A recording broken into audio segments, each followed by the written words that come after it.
all of the shit that is worth having takes a lot of time, effort, and energy to achieve. All the shit that isn't worth having is really easy to get, but that's the stuff that makes you feel empty and kind of sad. Consistency beats intensity every single time. What does that mean to you? It means that most people underestimate the amount of time it takes to achieve something and believe that if they just focus on it really intensely for a short period of time, they'll get the thing they want. But actually, the things that I've realized that are worth having in life, like a really good relationship or a body that's healthy or a degree or a career, these things are not built with short bursts of intensity. They're built with long, endured consistency. It's showing up every single day to do the thing and adding and like putting a block on top of another block on top of another block to build a house, rather than trying to sprint and do it all in a day. Like if you try and do something too fast, then you often will make mistakes. For the people I work with, a lot of people, when it comes to losing weight, they think that I'm going to cut out all of my favorite foods. I'm not going to have sugar. I'm not going to have fat. I'm not going to have any takeaways. I'm not going to have birthday cake. I'm not going to have a glass of wine. And slowly they just take all of the fun things out of all the enjoyment out of their foods that they actually want to eat. And they end up eating this really terrible food that they don't like. And then they just don't stick to it. Because the thought process was, well, if I just do this for 2 weeks, the hardship for 2 weeks that I'll get where I want to get. But actually, when it comes to losing weight, the goal isn't to lose weight. The goal is to lose weight and keep it off for the rest of your life. But if we adopt a short-term mindset and just go through it on an intensity, then we might lose some weight, but then you're probably not going to end up where you want to be, and you're not going to be able to keep it off, because really all of these things are built upon habits, and those habits take time to build. So the consistency is really the thing that yields the long-term results. And if you're planning on living for longer than 2 weeks, that's really what you want, isn't it? You want long-term success, not short-term success. So that's where it comes from. That's where it kind of originated from. But I think that actually applies to so many components of our life. You know, the relationship, the education, the career, health, all of these things are compounding over time rather than like something that you just get and then you've got it. You can't buy any of these things. You have to work for all of these things. And so Yeah, got to keep them by putting in effort over time. absolutely. And I think a diet's a great example and visual of how to understand this topic, right? Because if you go on that diet for 2 weeks or a month, A, you're miserable because you're cutting out all the things that you enjoy. And then B, at the end of that diet, you're probably going to gain all the weight back because you were intensely being so restrictive and quote healthy for that period, but it's not sustainable in the long term. And I think that's just a perfect example, because then if you take a step back and ask yourself, why was I putting myself through that if it was temporary and it was not even making me happy? Because don't you want to be healthy and lose the weight to contribute to a healthier and happier life?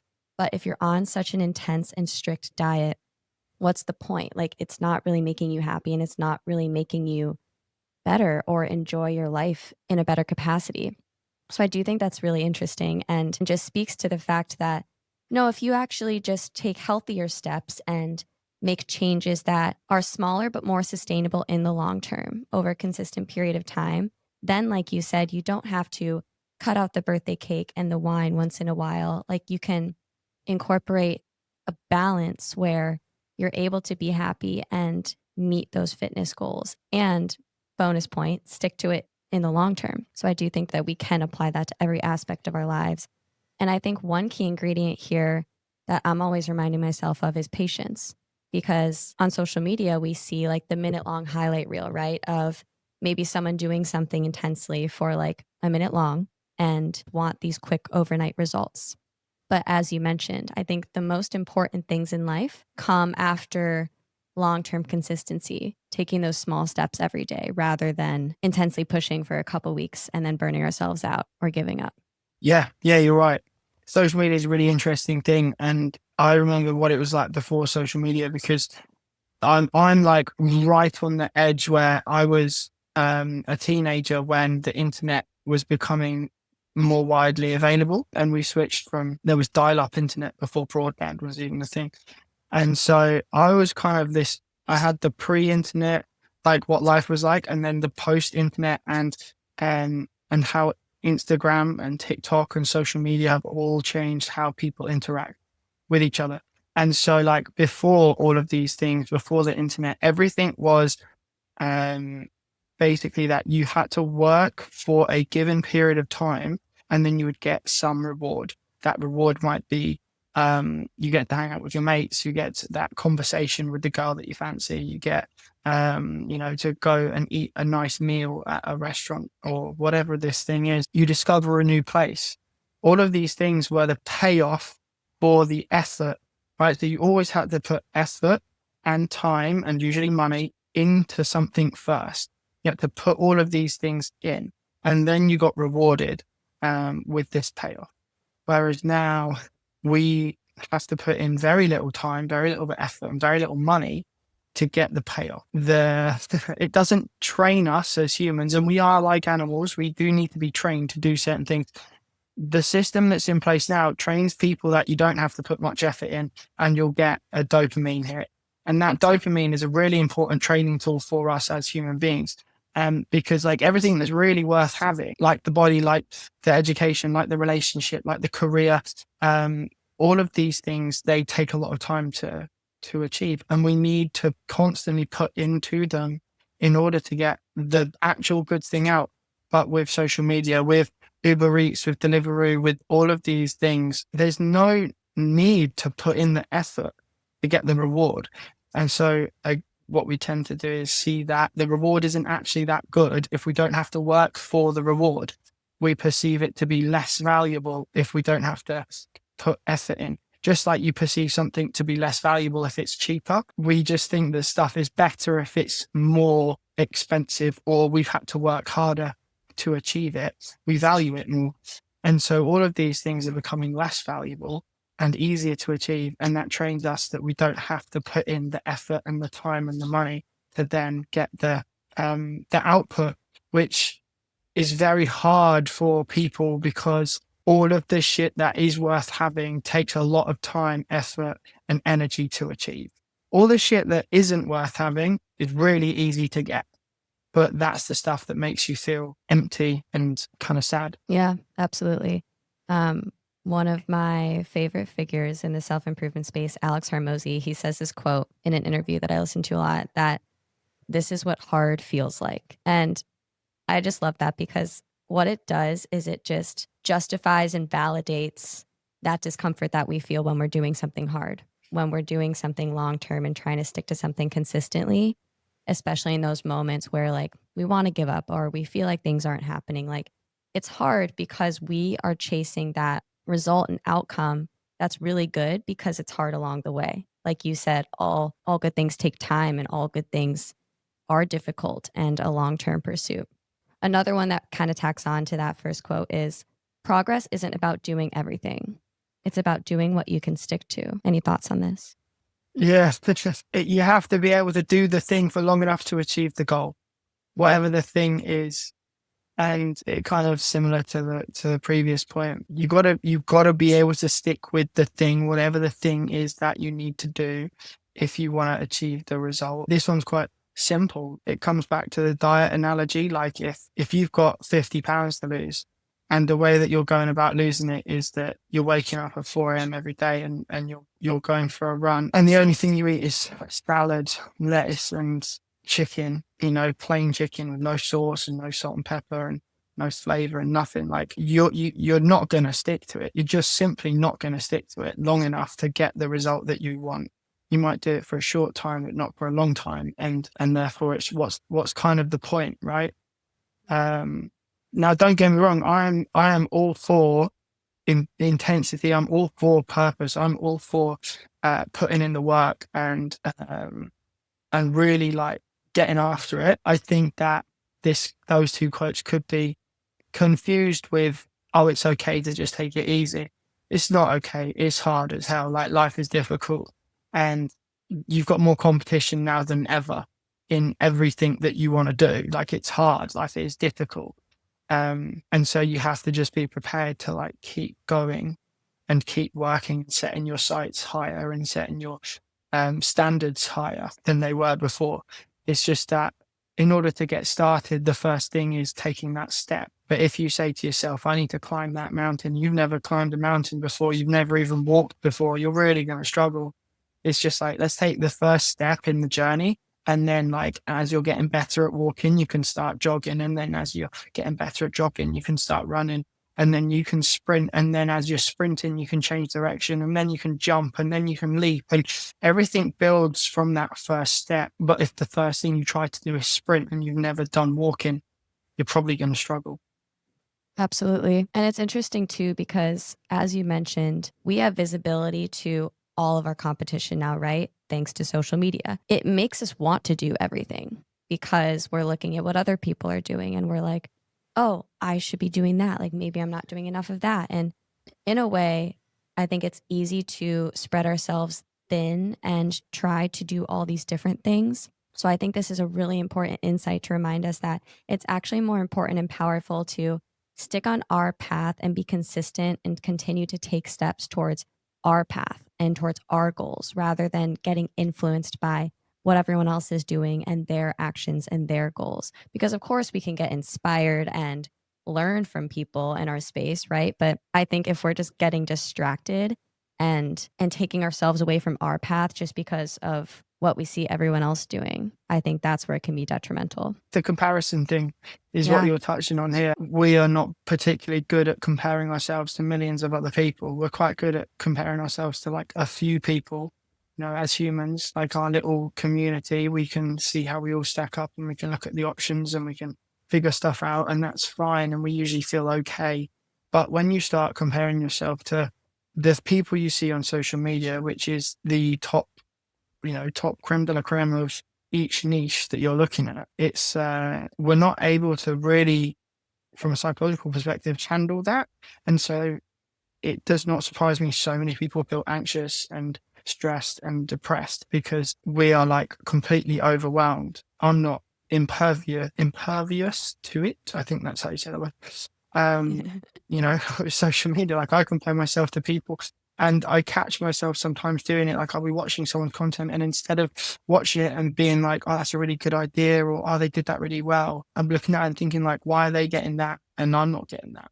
And I have to catch myself when I've done this in the past. And in my head, I'm saying, David, you get nothing positive from thinking about this piece of content in that way. Mhm. You get nothing out of it. The only person that suffers from the way that you're thinking right now is you. That person has no idea that you're even thinking this, and nothing good is going to come of it because you're just talking shit to yourself. Like nothing else happens except you feel bad.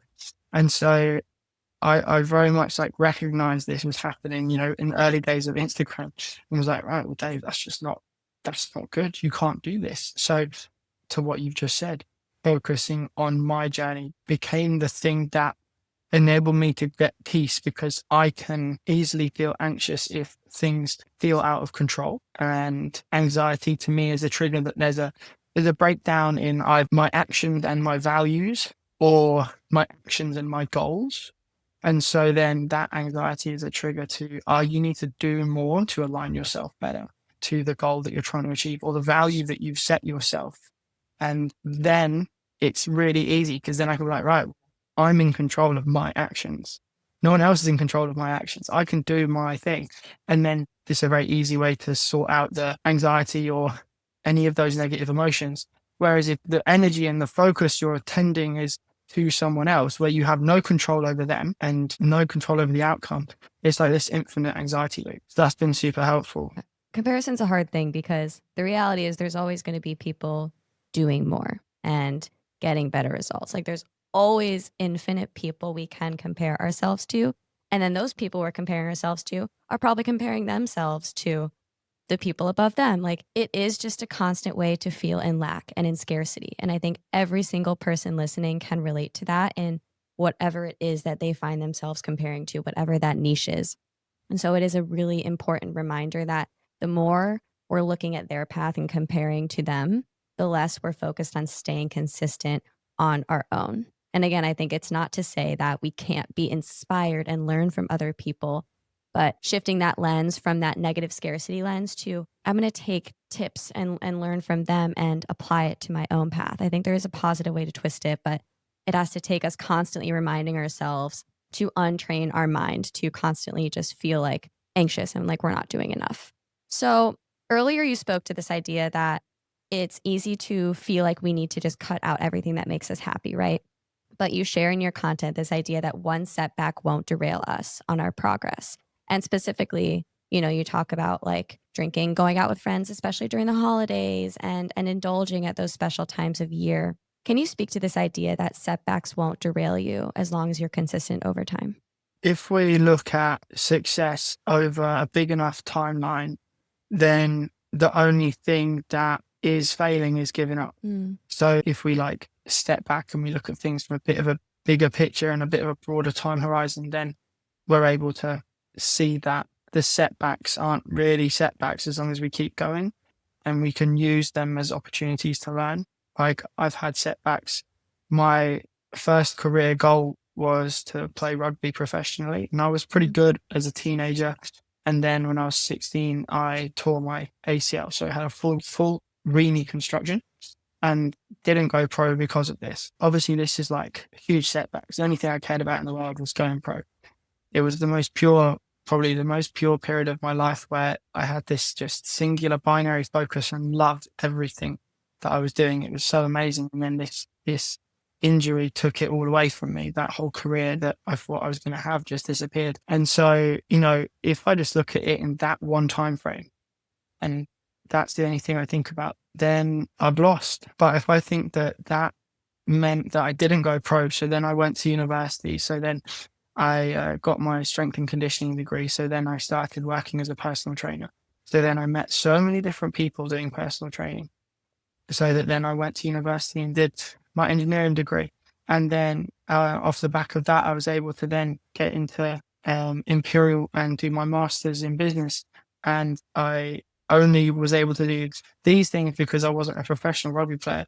And now I met my fiance when I was out with friends because I had a life that was the lifestyle that I'd created from this flexible working environment. If I was playing rugby, I wouldn't have done this. So like, it's not a setback if you just take the learnings from it and you apply it to something else. I took all of the learnings from my rugby into my coaching and that's enabled me to be a really good coach. It's helped me in running my team because of that team environment, and it's helping me work with other companies in developing team there. So it can seem like everything in the moment, if you have this setback, is like catastrophic. But really, if you think about it, it's just the story of your life. And if it's one thing I've learned from my fiance is that stories are really powerful and that an inevitable component of them is the downturn. There's always a bit where it goes wrong. Even in the best story, something happens. And so actually the comeback is better. We all resonate with the person who's like had that hard time and then they've been able to like come back from it. And Yeah. so really it's setbacks are inevitable. They are always going to happen. We're all going to have to deal with them. It's really how you deal with them that makes you who you are. So I try to just see it as what is the learning that I can take from this to then apply to something in the future. I love what you just said, that it's not in avoiding the setbacks, but it's how we navigate through them and it's who we become through them. I was actually just thinking about this morning. This idea that when life feels difficult, this is just the story that we're going to tell in the future.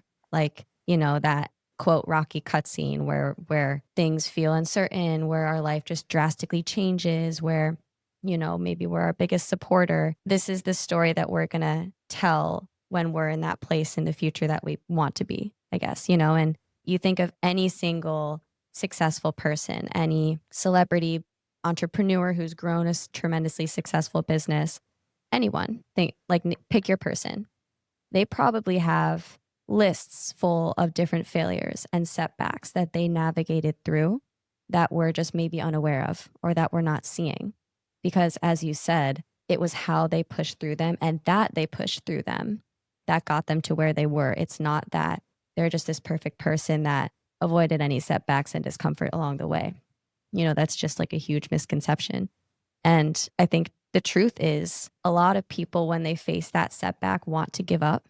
Like you said, it's just about not giving up.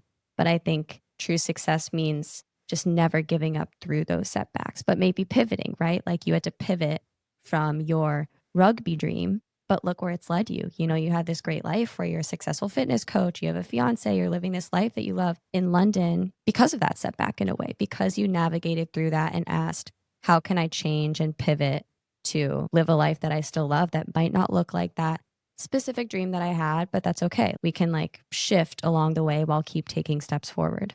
I couldn't agree more. Life is many pivots and it's absolutely non-linear. And you might be thinking you're going in one direction and then you kind of get close to it and you're like, actually, that doesn't feel like the right thing for me anymore. And I need to change and do something different. And for me, I've just thought that we don't always have, and we very rarely have, all of the information needed to make a truly informed decision. We often will be missing certain pieces of information.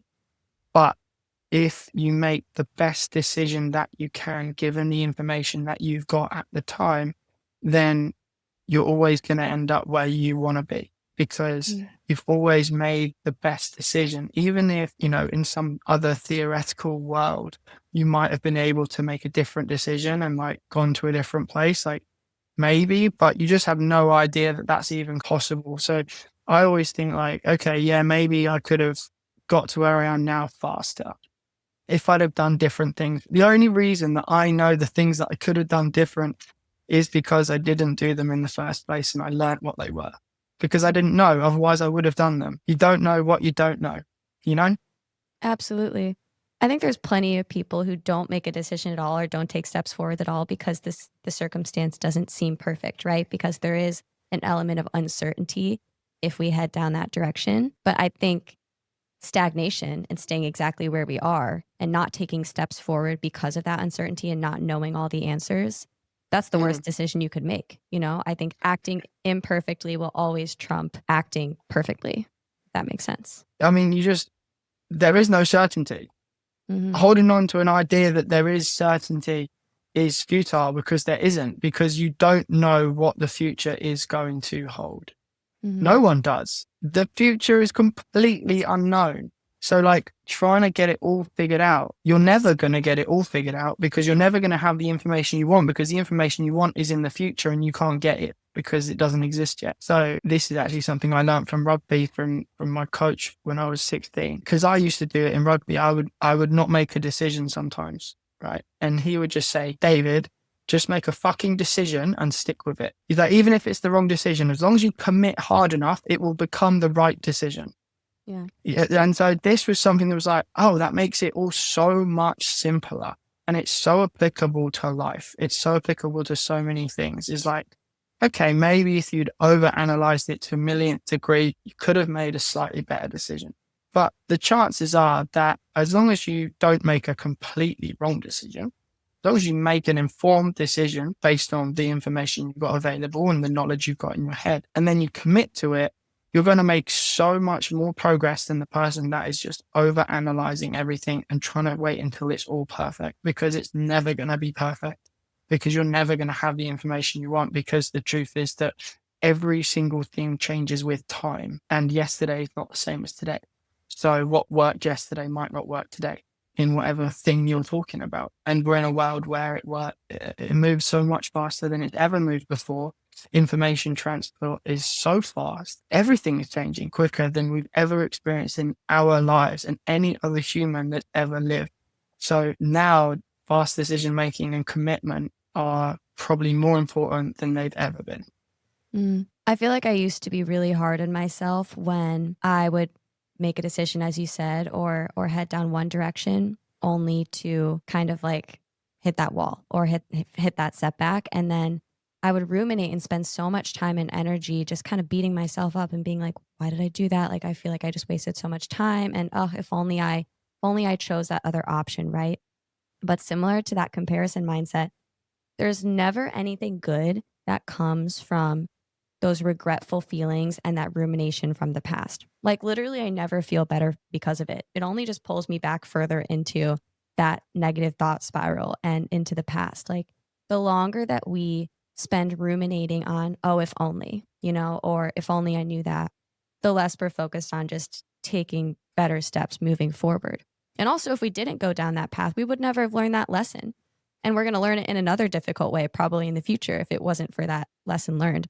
So that's a shift that I'm 100% practicing a lot more now. And I've gotten a lot better at because I've realized that beating up my past self is A, just like being mean to myself, and B, just so unproductive and an helpful waste of energy. Yeah, it really is. I try to be very practical and pragmatic with stuff. And if I find that I'm doing that negative loop of negative self-talk, I try very hard to just be like, David, stop it. It doesn't help you. Like, what is the actual thing that you are thinking about? Is it worth time, effort, and energy to consider that? Or is it something that is completely irrelevant, and thinking about it doesn't actually get you any closer to where you want to be? So that's, I try to be quite pragmatic with it. With a lot of things, I find it brings a lot of peace to me and people around me if we go like, okay, what is the thing we're actually looking at here? How do we solve this problem? How do we move forward from it so it's no longer an issue? Absolutely. I think it takes a bit of work of practicing giving ourselves grace and self-love too, which is a muscle that we need to build. Another topic I would love to dive into, you speak to how the decisions we're making right now, or in our earlier years, let's say, depending on who's listening, that it's clear who's worked hard in their 20s once you hit your 30s, or make it any time frame, right? It's clear who worked hard in their 30s when you're in your 40s. Can you speak to that in your personal experience here? When we're at school, we all are kind of doing the same thing, right? We all go to class, we all study, we all have exams, and then we have a social life. And then you might get one or two people that have like a little side job or something. But really, like as people, as individuals, our life is kind of like preset based on what our parents have already achieved, right? To a degree. Like we each have levels of privilege, but we're all kind of in the same place. If you went to the same school with people, probably people are roughly along the same line. And then you go to university or you go to college and everyone's still kind of in the same sort of place. And then you get your first job. And again, everyone kind of makes the same sort of money. And you kind of do this for, let's call it 10 years. And then what you start to see is that there becomes this compounding effect whereby the people who put more effort in start to get the promotion, or they buy the nice car, or they buy the house, or they do the thing, they go on the nice holiday. And I'm talking obviously from a financial perspective, but you also see it with people in self-development. You see the people that put the time into themselves. You see the people that put the time into their training, into eating healthy. You start to notice it. Like, people look different when they're in their mid-30s if they've looked after themselves or if they haven't looked after themselves. If you've been someone that's been drinking a lot and smoking a lot and taking loads of drugs, by the time you're 35, you're going to look different to the person that woke up early and went on a run and ate healthy and then got a good night's sleep. You'll look different because the compounding effects start to take effect. So with whatever it is that we've been putting time and effort into, they start to pay off. And so I personally have seen that there's some people in my life which I'll use money as an example, make loads of money because they sacrificed a lot of their early 20s by just focusing on work. And they did extra exams, and they did uni, and then they did multiple extra exams, and then they worked the job, and they did the 12-hour days, and they did that 6 days a week, and they grafted, and they built it up. And then you see in their early 30s, they're making like multi-six figures, right? Then you've got other people that didn't do this. People that kind of just skirted by, and they went and partied, and their priorities were not in self-development and growth. And they're still kind of earning the same sort of money as they did like 5, 6, 7, 8, 9, 10 years ago. And they're not progressing. And so you start to see the split of people, and it's all just a compound effect. And so this lovely kind of circles back to the first thing we talked about, which was around consistency beats intensity. If you do something for a short time, you're never going to get the compound effect, like the brick that builds on top of the brick that builds on top of the brick. So you get like these huge stacks, instead of just like occasionally doing a little thing. We're trying to build 3 and then not doing anything for a year. And then you try and build 3 and then you don't do anything for a year. the person that does one a day for a year, I've seen this happen. I see it across a lot of different things. And actually, if you then still continue to play the game of investing in yourself, in your health, in your career, in your friends, in your family, you invest in that, then like you see it accelerate. Because being 30 or being 35, it's like that's still so young. There's still so much left of life. But I maybe made this mistake, and I'm sure certain people listening to this made this mistake too, of thinking that like I have to have it all sorted by a certain date. It's not Mm. true, is it? Like, life is so much longer, and actually, most people aren't what we would define as truly like financially successful until they are like way older, you know? So that's kind of where that comes from. That's what I've seen. And I think that people listening probably know someone in their life who kind of took everything a bit easy and now they're just having a difficult time of it. And then they probably know someone that didn't take it easy, that kept working, doing everything they could, and they're having a great life now. So really what it is a longer representation of training, which is you do something uncomfortable and then you get something good.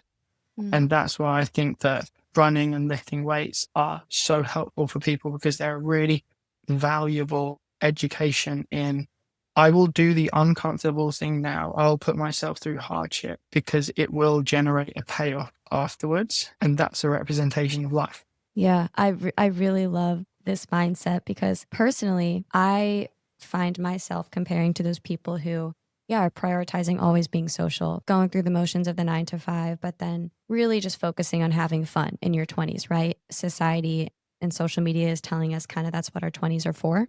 But I think, as you mentioned, it's important to think of our future selves and why we might be putting off some of that fun and not buying into the just like cruising through and just going through the motions, because we're thinking of ourselves 5 or 10 years from now and how grateful and glad they're going to be. I am putting in this work, putting in this growth, and spending my time, growing the podcast on top of all the other things I'm doing. And I think it's a really important reframe to zoom out and remind ourselves that we want a future that looks different. We want our future selves to be really glad that we spent our time in this way. One final idea that I want to touch on that's a bit similar to this, but I just think that's such a beautiful visualization. So, life is full of different levels like a computer game, and each level our experiences compound for greater rewards. Talk about this a little bit. I am a little bit autistic, so I see the world a bit different to some people. And what it means for me is that I can learn quite easily if I can connect something to something else. And what I realized is that computer games are a representation of life in a way, in that it starts easy and then you get a little bit of a reward, and then you grow, and then you do the next level, and then it gets a little bit harder, and then you grow and you get a reward, and then you do the next level. And it's very much like this. And you cannot you can't start the computer game, go to the hardest level and win. You will not do it. You will lose. You do not have the experience. You do not have the skills. You don't have the knowledge of the game. And you're just so unprepared for it. And so computer games are great at tapping into that thing that we need as humans, which is progression and growth and development. And actually, if you think about the terminology, it's EXP, which is experience. It's like skill points, it's skills. Like these are the things that we as humans we need. And so I kind of noticed this that really life is very much like that. And you need to unlock the next level by doing the thing. So for me at the moment, I'm back at university doing my MBA. And so for me, that is what I perceive to be the thing that I need to achieve before I'm able to level up in life. And there's like certain unlocks, there's keys that unlock the next level. And so this is kind of how I see it. And it's an easy way to like gamify your experience of life. And some people try and jump ahead and they try and jump to the final boss too quick. And then they fail and they're like, why did I fail? I'm like, well, because you're just not good enough to beat the boss yet. You've got to do Yeah. the thing. You've got to go through the levels. Wow. And you know what? This is honestly full circle to our first topic, right? Because it's the whole idea of we need to stack the building blocks. We need to be consistent over time and not just look at that person who's most successful in that industry or that niche and say, like, I'm going to achieve that by 6 months from now. It's like, no. There's probably like a million building blocks that you need to put in place every single day in order to get there. And if we're not focusing on incorporating those doable and reachable daily consistent practices to gain those skills and to learn what we need to learn to get there, then we're not going to get there. And so it's a lot less intimidating of a way to break it down into different levels rather than looking at it all as a huge picture and maybe getting overwhelmed. And I think that's another helpful reframe too, is like, all we need to do is get to the next level. And then once we're at that next level, then we get to the next level. And then all of a sudden we build these healthy habits, we get in this good pattern, this good flow. So I think that's a really great reframe. David, thank you so much for taking the time today. I will link everything that you need in the show notes below if anyone listening wants to connect with David. Anything else you want to share before we end this great conversation today? No, you guys can find me on Instagram, david.batwhistle. One lesson that I learned from a life coach that I worked with a long time ago was the quality of your questions determines the quality of your answers.